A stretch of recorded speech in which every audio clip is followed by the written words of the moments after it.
आप देख रहे हैं विन न्यूज। चैनल को लाइक और सब्सक्राइब करें।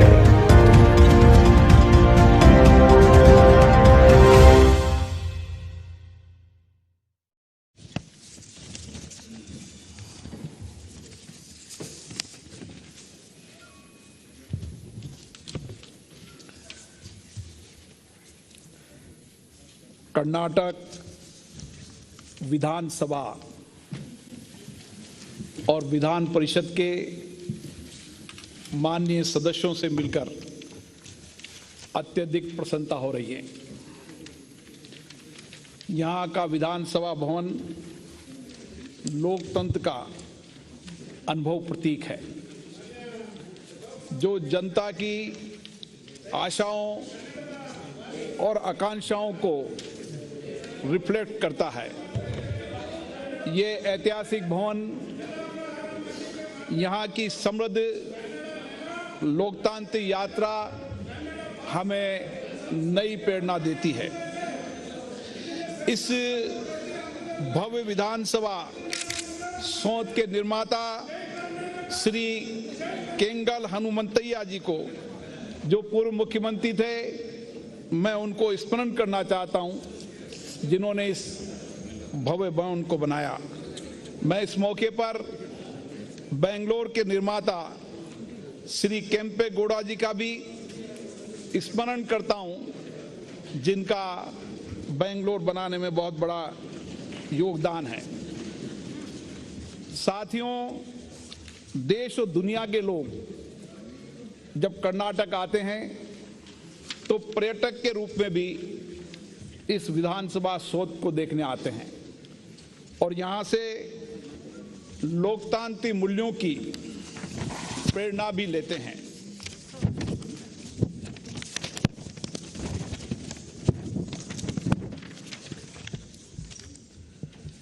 कर्नाटक का एक समृद्ध और गौरवशाली लोकतांत्रिक इतिहास रहा है। 12वीं सदी में भगवान बसवेश्वर जी का अनुभव मंडपम आधुनिक अर्थों में एक लोक संसदी था। आजादी की लड़ाई में रानी चेन्नम्मा का सर्वोच्च बलिदान आज भी हमें प्रेरणा देता है। साथियों, कर्नाटक की लोकतंत्र की यात्रा अत्यंत समृद्ध और गौरवशालीपूर्ण रही है। इस लोकतांत्रिक यात्रा को समृद्ध बनाने में जिन जिन नेताओं का योगदान रहा, मैं उनके प्रति अपनी कृतज्ञता व्यक्त करता हूं। आज हमें खुशी है कि पहली बार बेंगलोर विधानसभा में के भवन में अतिशासक के रूप में हमें बीएस येदियुरप्पा जी का अभिनंदन करने का मौका मिला। येदियुरप्पा जी का राजनीतिक जीवन 50 वर्षों से सामाजिक और राजनीतिक सेवा के रूप में रहा है। उन्होंने राज्य के किसानों के लिए, पिछड़े गरीब लोगों की सेवा में अपना संपूर्ण जीवन समर्पित दिया है।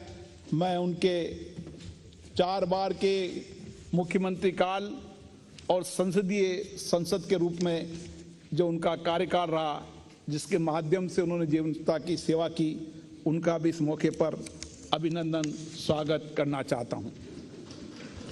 आज जिस विषय पर आपके साथ विचार साझा करने का अवसर मिल रहा है, वह एक महत्वपूर्ण विषय है।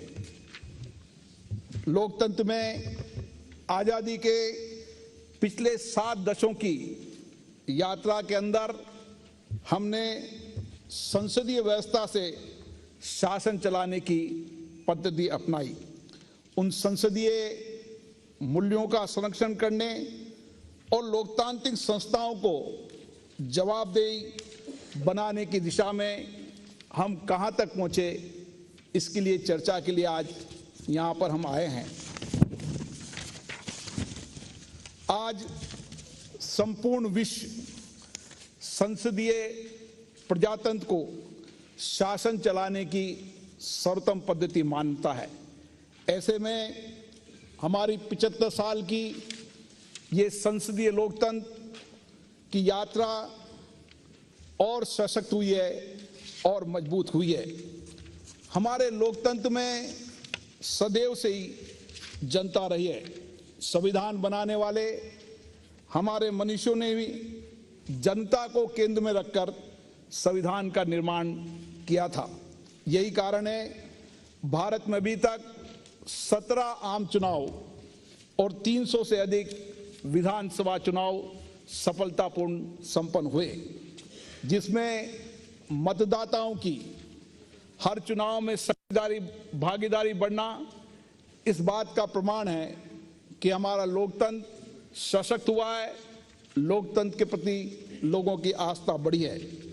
चुनाव के बाद सत्ता का सहज हस्तांतरण हमारी लोकतंत्र की प्रतिबद्धता को दर्शाता है। देश की लोकतांत्रिक संस्थाओं के माध्यम से हमने जनता के कल्याण को सर्वोपरि माना है। इन्हीं विधानमंडलों के माध्यम से हम जनता की अपेक्षाओं, आकांक्षाओं को पूरा करते हैं और जनता के हितों को ध्यान में रखकर कानून भी बनाते हैं। लेकिन आज 75 वर्षों की इस यात्रा में हमें पुनः विवेचना करने की आवश्यकता महसूस हो रही है कि लोकतांत्रिक संस्थाओं को किस तरीके से जनता के प्रति अधिक जवाबदेही बनाया जाए।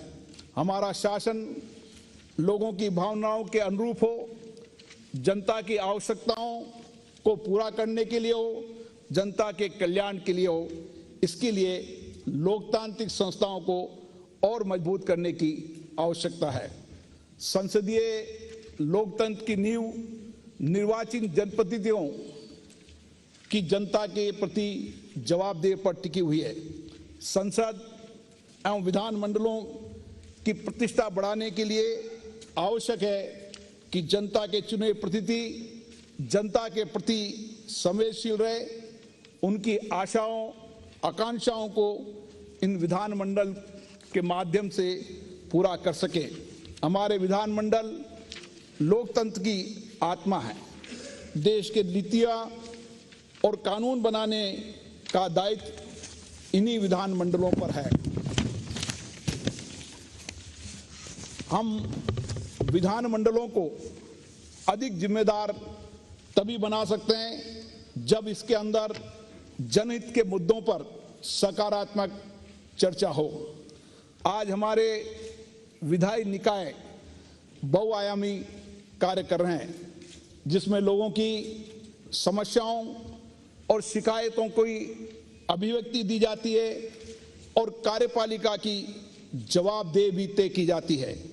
इन सभी जिम्मेदारियों के कारण विधानमंडल सदस्यों से अपेक्षा की जाती है कि वे लोकतंत्र के सिद्धांतों और मूल्यों के प्रति निष्ठावान रहे तथा इन लोकतांत्रिक संस्थाओं को अधिक पारदर्शी और जनता के प्रति और जवाबदेही बनाए।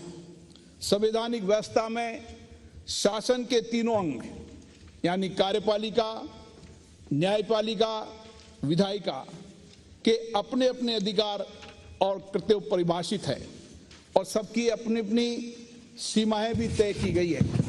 लेकिन इन सब में सबसे बड़ी जिम्मेदारी विधायिका की होती है, क्योंकि ये संस्था कानून बनाने का काम करती है जनता की अपेक्षाओं और उनकी आकांक्षाओं के अनुरूप। संविधान बनाते समय हमारे मनुष्यों की भावना ये थी कि हमारी विधायिका अधिक जागरूक, कर्तव्यनिष्ठ, ईमानदार और जिम्मेदार हो, ताकि जनता की सामाजिक और आर्थिक उन्नति का मार्ग प्रशस्त कर सके। ऐसे में हमारी जिम्मेदारी है कि हम जो कानून बनाएं उन पर व्यापक चर्चा हो, संवाद हो, विधायकों की अधिक सक्रिय भागीदारी हो, ताकि जो कानून बने उस पर कोई सवाल न उठा सके। इसलिए यह आवश्यक है कि हमारी विधायिका कानून बनाने में सक्षम और दक्ष हो। विधायकों की क्षमता और दक्षता को हम कैसे बढ़ा सकते हैं, इसके लिए विधानमंडलों को विधायकों की कैपेसिटी बिल्डिंग की बढ़ाने की कार्य योजना भी बनानी चाहिए। परंतु अभी देखने में आ रहा है कि कानून बनाते समय जितनी व्यापक चर्चा और संवाद विधानमंडलों में होनी चाहिए, उतनी भागीदारी भी विधानमंडलों में नहीं हो रही। ये हमारे लिए बहुत चिंता का विषय है, क्योंकि जनप्रतिनिधि सीधे तौर पर जनता से जुड़े होते हैं, उनके अभाव, कठिनाइयाँ, समस्याओं को निकट से समझते हैं, इसलिए विधि निर्माण में उनकी भूमिका सबसे महत्वपूर्ण होती है। इसलिए हमें प्रयास करना होगा कि हम इन विधानमंडलों के अंदर कानून बनाते समय सक्रिय भागीदारी बढ़ाएं, चर्चा हो, संवाद हो और सदन के अंदर व्यवधान और शोरगुल नहीं हो। जनता के हित में कानून बनाने के लिए ये संस्था काम करे। इसलिए आज फिर से विधानमंडलों के अंदर अनुशासन, शालीनता और गरिमा बनाए रखने के लिए व्यापक विचार विमर्श की आवश्यकता है। समय समय पर विभिन्न मंचों पर इस पर चर्चा हुई है, संवाद हुआ है। वर्ष 1992 में, वर्ष 1997 में और 2001 में अलग अलग सम्मेलनों के माध्यम से देश के पीठासीन अधिकारियों ने, देश के प्रधानमंत्री जी ने, राज्य के मुख्यमंत्रियों ने, संसदीय कार्य मंत्रियों ने, प्रतिपक्ष के नेताओं ने, सभी दलों के नेताओं ने इस पर व्यापक चर्चा की, संवाद किया। और व्यापक चर्चा संवाद करने के बाद हमारे वरिष्ठ और अनुभवी राजनेताओं ने कुछ संकल्प और प्रस्ताव भी पारित किए।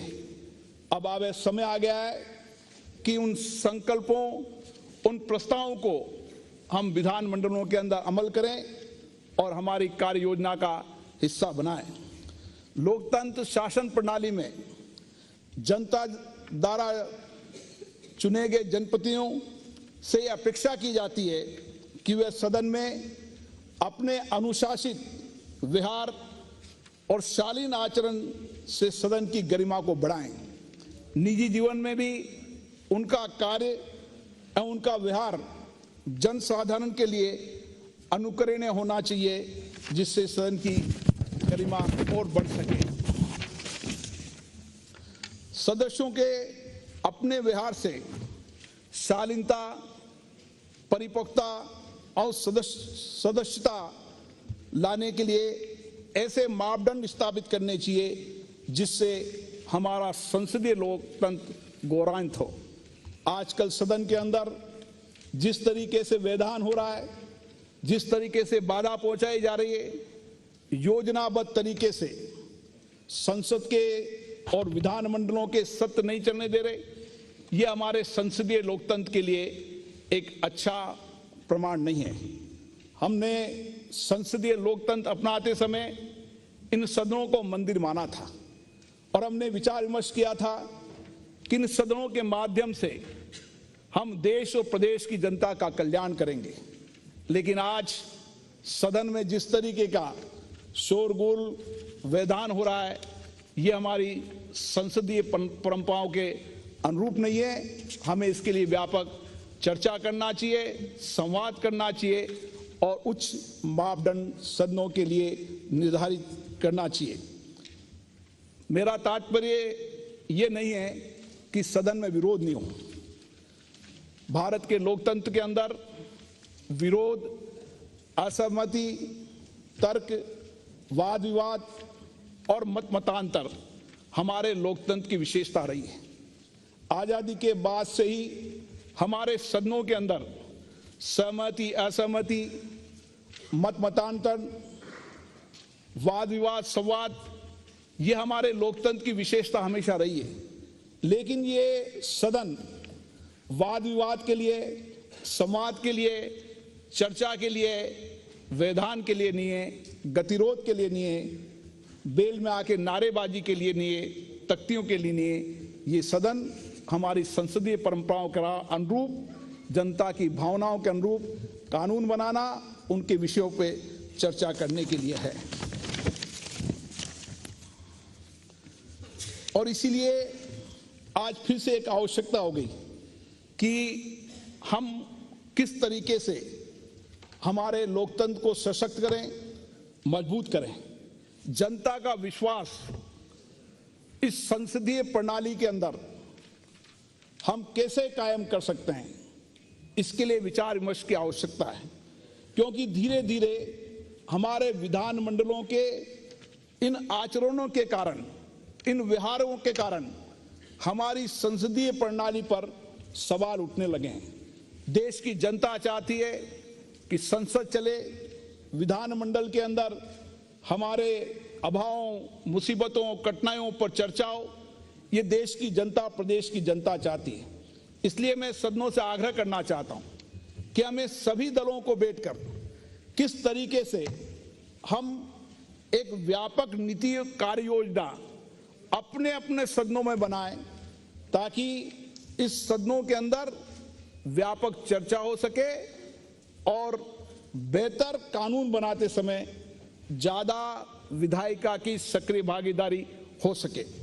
और इसीलिए आज हम जब भारत के नवनिर्माण के दौर से गुजर रहे हैं, देश में आजादी का अमृत महोत्सव मना रहे हैं, और इस अमृत महोत्सव के अंदर देश की समस्त जनता की भागीदारी हो, इसके लिए संसदीय लोकतंत्र मजबूत होने की आवश्यकता है। विधानमंडलों और लोकतांत्रिक संस्थाओं को जितना अधिक मजबूत करेंगे और जितनी अच्छी सार्थक चर्चा होगी, उतनी हम जनता की अपेक्षाएं, आकांक्षाओं को पूरा कर पाएंगे। इसलिए एक सार्थक चर्चा, संवाद का वातावरण बनाने के लिए हमें विचार विमर्श करना चाहिए। साथियों, हमारे देश में संसदीय व्यवस्था में बहुदलीय प्रणाली अपनाई गई है।